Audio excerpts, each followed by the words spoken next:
Okay, we're going to be talking about pumpkin pie.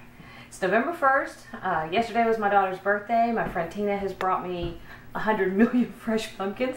It's getting ready for the holidays, so I thought it was a perfect day for pumpkin pie, right? This is so easy. Don't get scared of pumpkin pie. It's one of the easiest ones you can do.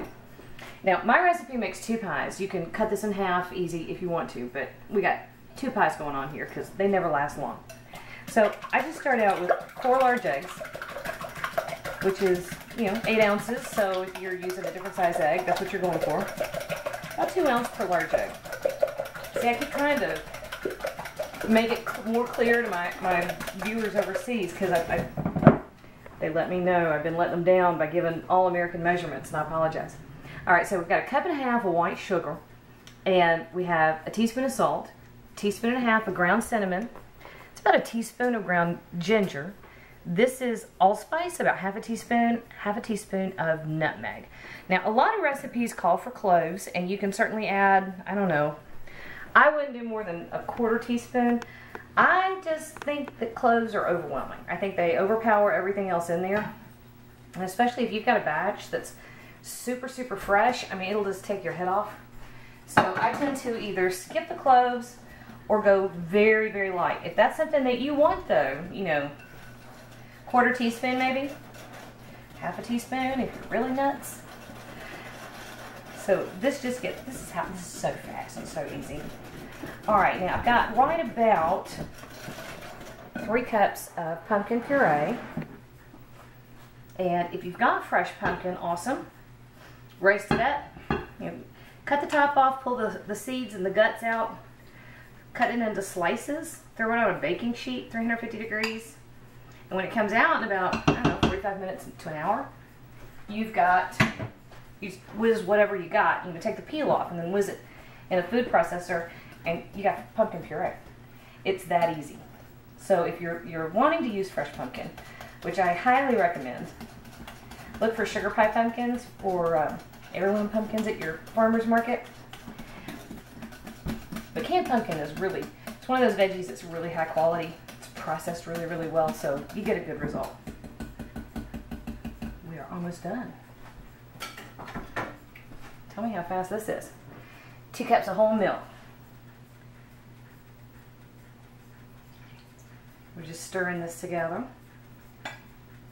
Now, if you don't know how to do pie crust, I'll try to remember to get a link in this video to the how to make an all butter pie crust video I put out.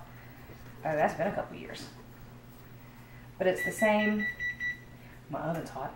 It's the same exact information. Pie crust hadn't changed in the past couple of years. Don't be afraid of making your pie crust, especially after the first, I don't know, 2 or 3. You'll really get a feel for it, and you realize it's super fast to throw it together, especially if you use a little food processor like I showed you how to do in that video. So just put your pie crust together. These are 9-inch pie plates. I went to buy, can't find my pie plates, went to buy pie plates yesterday. Couldn't find them at the big cheap box store, so I ended up buying aluminum ones, which I'm not crazy about because I'm going to have to put this on a baking sheet to support it in the oven so it doesn't spill. But, use what you got. Don't get too wrapped up in having the perfect tools and equipment. If I hadn't been able to find those, I would have used 9-inch cake pans and just rolled my dough a little bit thinner. It would have been just fine. Alright, so divide those evenly. Now I have a nice hot oven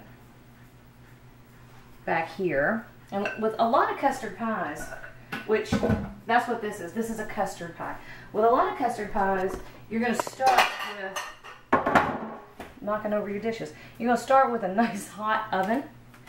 See, that's why I don't like those flimsy pans. Thanks, buddy. You know what? Probably have to bake these off one at a time, because I've lost an oven rack somehow. A lot of custard pies. Let me get back to that. Let me finish that. You'll start out with a high temperature, and once you've got a good little lift going from the eggs, you'll cut it back. That's exactly what I'm going to do here. So I've got a 450 degree oven. I'm going to set my timer for 10 minutes. At the end of 10 minutes, I'm going to cut it back to 350. let it finish baking. Okay, so that's where we are. We'll see if I can improvise a second oven right and get this other pie in there. But in the meantime, I'm going to get this first one started. And I'll meet you on the other side with pumpkin pie. How's that? I think our pumpkin pie had about 55 minutes in the oven after, we turned it down. So, actually, we got our other one that's about to, the buzzer's about to go off. So we started out at 450 and we gave it 10 minutes. And then we turned it down to 350 and let it go. At about 40-45 minutes, I tested it. And I think my oven runs cool, so I gave it another 10 minutes and it was just fine. So, in the meantime, I made homemade whipped cream, which is yum, okay? So, you really should let this chill all the way before you cut into it. That's one of the things about pies that are so hard, is you gotta wait to really get a good slice. And my buddy Walter was always too afraid when we were doing live TV. He was always too afraid to cut a piece of pie on the air. So he would have a backup pie just in case it didn't come out right. So the first piece rarely comes out right. So like this one's being a little hard to work with. But we're going to go with it just so I can show y'all the inside and what it's supposed to look like. Can you see that blading? Mm-hmm. You showing my messy dishes in the background? Mm-mm. Mm-hmm. You look a dish. Okay, now you stay on the pie. Hang on a second. Now if you want to, you can get all fancy with the whipped cream. If you want to flavor the whipped cream with a little nutmeg or cinnamon or whatever. Mm. See, this is how pumpkin pie should be. I'm gonna let it get real cold before I cut a piece to be the. Told you that was gonna happen. Before I cut a piece to be the pretty part.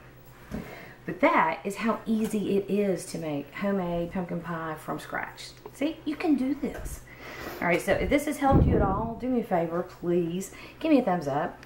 And if you have a question, ask it in the comments. I'll answer you as fast as I can. And then my phone's buzzing. That's my kid. No, Bladen, you stay on me. Kid can wait. I know which kid. It's all right. Find me on Facebook. I'm on Twitter. I'm on Pinterest. And if you get a minute, check me out on Patreon. I got a brand new page over there, and that would really be helpful. So there you go. Fresh, homemade pumpkin pie to die for.